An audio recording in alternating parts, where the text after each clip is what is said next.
Et toi, tu rencontres quel type de raccordement chez le client? Samir, on est sur un type de raccordement en apparent. Ok Kenny, super. Alors, moi je vais parler avec un espèce de volume de voix un peu différent, mais je vois que Kenny a fait l'effort et effectivement c'est cet effort collectif qu'on doit tous faire sur le terrain quand on est en partie commune.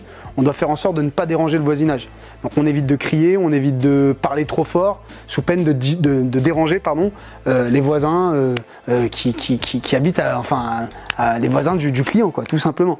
Donc ouais, merci Kenny, merci de faire cet effort et j'invite tous les techniciens à suivre un petit peu cet exemple. Alors là, on est sur un raccordement abonné en apparent, donc forcément il y a certains risques, il y a certaines choses à respecter. Alors déjà, on va essayer de s'éloigner de tous les réseaux existants. La deuxième chose, c'est que je vois qu'il y a des tuyaux.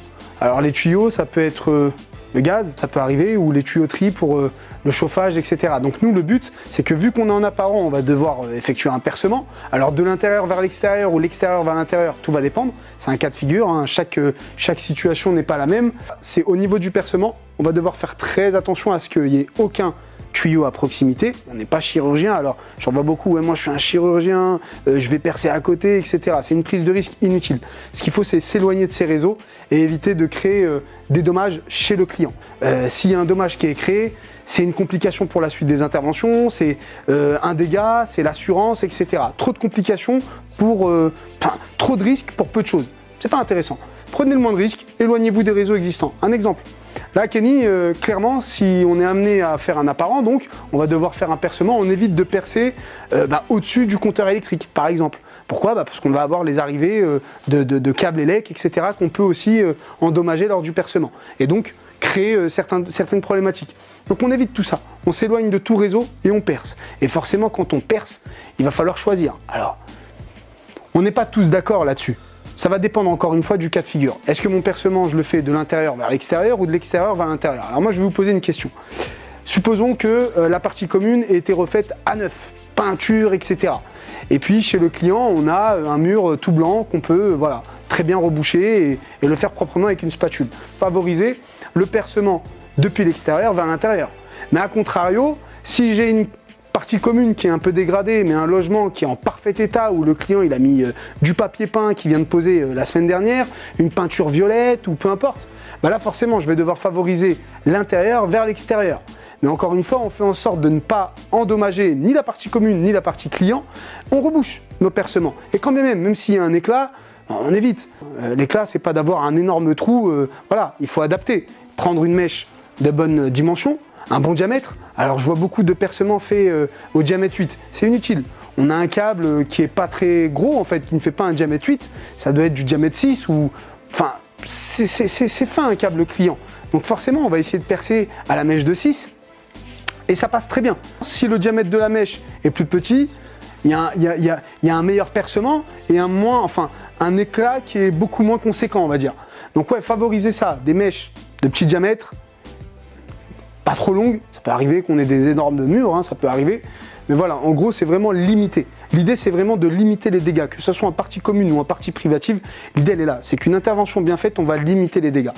Donc voilà, j'espère que Kenny t'aura pris conscience de ça et que vous en avez déjà conscience sur le terrain, j'en suis sûr, et je pense que ça avance plutôt bien, mais vous sur le terrain, voilà, essayez de vous adapter. Donc on compte sur vous et faites bien les choses. On retourne voir Kenny.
Ok, bah super.